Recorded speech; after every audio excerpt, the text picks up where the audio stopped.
आप में से कई सारे स्टूडेंट्स की यहाँ पे जो है डिमांड हो रही थी कि भैया बेस्ट बुक्स फॉर बिट्सैट 2026 पे वीडियो लेके आइए।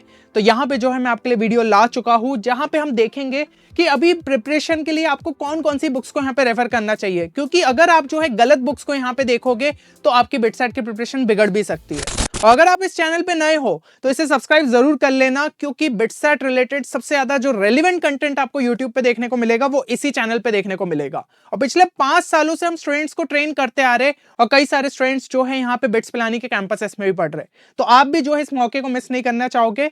अब यहाँ पे जो है सबसे पहले हम एक क्वेश्चन लेंगे जो कि स्टूडेंट्स का बहुत ज्यादा कॉमन क्वेश्चन है कि क्या भैया बिट्सैट को सेल्फ स्टडी से क्रैक नहीं किया जा सकता। तो ऐसा नहीं है, हर साल जो है स्टूडेंट्स ऐसे होते हैं जो कि सेल्फ स्टडी से ही यहाँ पे बिट्सैट एग्जाम को जो है क्रैक कर लेते। क्योंकि देखो बिट्सैट एग्जाम जो है आपकी जेई के सिलेबस से जो है काफी ज्यादा जो है सिमिलर रहती है। अगर आप जेई के लिए सिलेबस अच्छे तरीके से कर रहे हो तो वो बिट्सैट में भी यूजफुल रहेगा, लेकिन कुछ डिफरेंसेस है जिनको आपको अच्छे तरीके से जो है कवर कर लेना चाहिए, तब जाके जो है बिट्सैट 2026 को भी क्रैक कर सकते हो। और 3 सबसे ज्यादा इंपॉर्टेंट चीजों की आपकी रिक्वायरमेंट रहती है अगर आप सेल्फ स्टडी कर रहे हो। सबसे पहले कंसिस्टेंसी, क्योंकि कई बार जो है सेल्फ स्टडी के अंदर स्टूडेंट्स की यही मिसिंग रहती है, वो कंसिस्टेंट ही नहीं रहते, उन्हें समझ में नहीं आता है, सिलेबस रैंडमली कर रहे हैं, उन्हें नहीं पता इसके बाद ये करूं क्या करूं, कुछ चीजें क्लियर नहीं हो पाती है। दूसरी चीज है स्ट्रक्चर्ड प्रिपरेशन, अगेन इधर रिसोर्स के लिए भाग रहे उधर रिसोर्स के लिए भाग रहे, लेकिन जब आप जो है प्रॉपर स्ट्रक्चर तरीके से चीजों को करते हो तो वो आपका जो है एक अलग ही बेनिफिशियल रहता है। और तीसरी चीज स्मार्ट वर्क।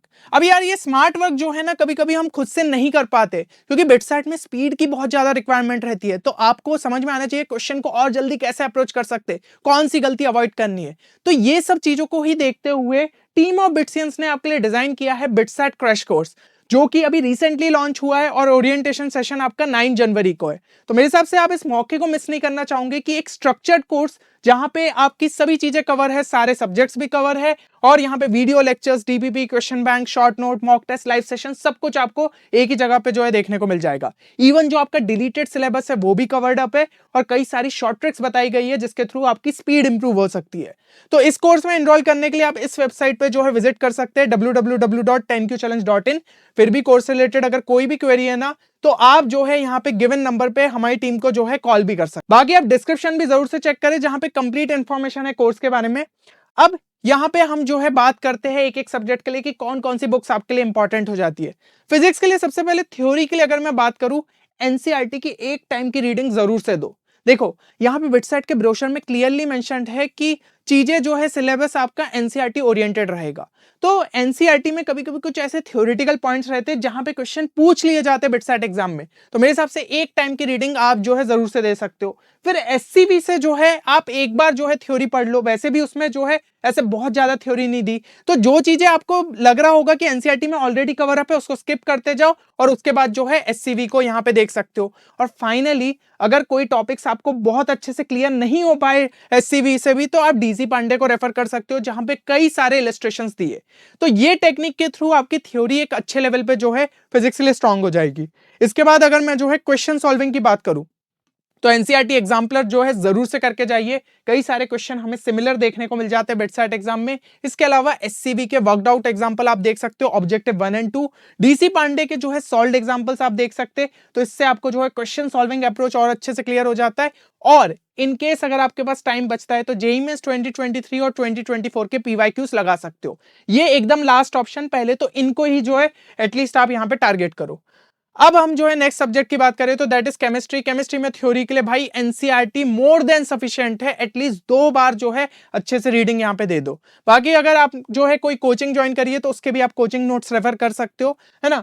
अब यहाँ पे अगर हम जो है क्वेश्चंस की बात करें तो एनसीईआरटी एग्जाम्पलर जो है अच्छे तरीके से कर लीजिए, और यहाँ पे जेईई मेंस के क्वेश्चंस भी आप जरूर से लगा लीजिएगा, ठीक है। इससे क्या रहेगा कि आप थोड़े अच्छे लेवल के क्वेश्चन बिट्सैट के अलावा जो है प्रैक्टिस करोगे। जेईई में भी मैं बात करूं तो एनसीईआरटी ओरिएंटेड ही कई चीजें पूछी जाती है, तो वो आपको बिट्सैट में भी यहाँ पे हेल्पफुल रहेगी, इसलिए जो है इन 3 सालों के जो है आप क्वेश्चंस यहाँ पे लगा सकते हो। मैथ्स में अगर मैं बात करूं तो थ्योरी के लिए आप जो है आरडी शर्मा से बेसिक्स यहाँ पे स्ट्रॉन्ग कर सकते हो, ये है फंडामेंटल बिल्डिंग के लिए, क्योंकि कुछ क्वेश्चंस आपको देखने को मिलेंगे जो कि डायरेक्ट फॉर्मूला बेस्ड रहेंगे, तो वो जो है इसी के बेसिस पे आप सॉल्व कर सकते हो। अब कुछ अच्छे क्वेश्चंस के लिए आपको अरिहंत या फिर सिंगेज की कोई एक सीरीज उठा सकते हो।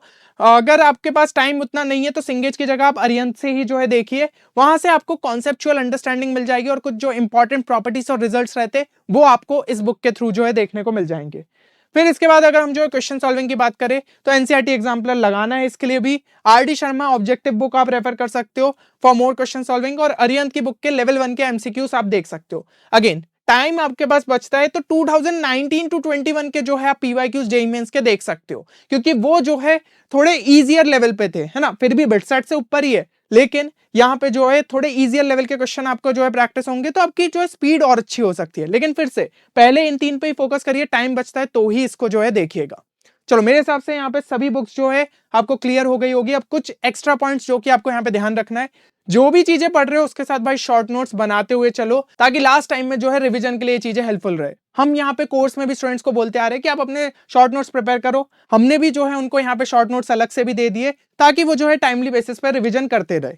इसके अलावा जो है क्वेश्चंस प्रॉपर एक टाइमर के साथ सॉल्व करो, ठीक है, जब भी क्वेश्चन सॉल्व कर रहे हो टाइमर के साथ सॉल्व करो, खुद को टारगेट दो कि भाई इतने जो है इतने क्वेश्चंस के लिए मुझे अभी इतना टाइम लगा था, अब उससे कम लगना चाहिए और कम लगना चाहिए। इस तरीके से जब भी क्वेश्चन सॉल्व कर रहे हो अल्टरनेटिव अप्रोचेस सोचने की भी कोशिश करो, क्या इस क्वेश्चन को दूसरे अप्रोच से सॉल्व किया जा सकता था। ये आपकी प्रॉब्लम सॉल्विंग स्किल्स को और इंप्रूव करेगा और आपकी स्पीड को भी इंप्रूव करेगा। नेक्स्ट, एक बार अगर आपका सिलेबस कंप्लीट हो जाता है तो भैया रेलिवेंट मॉक टेस्ट देना चालू कर देना, जिसमें प्रॉपर बोनस क्वेश्चन का फीचर रहे, ठीक है, और अच्छे तरीके से उनको एनालिसिस करना ताकि जो है आप लगातार मार्क्स को जो है इंप्रूव कर पाओ। तो ये चीज आपको जो है लास्ट टाइम पे करनी है। तो अगर आपको सारी चीजें क्लियर है तो अपना टारगेट बिटसेट स्कोर जो है कमेंट सेक्शन में लिखना ना भूले। चलिए मिलते हैं नेक्स्ट वीडियो में, तब तक के लिए take care and good bye.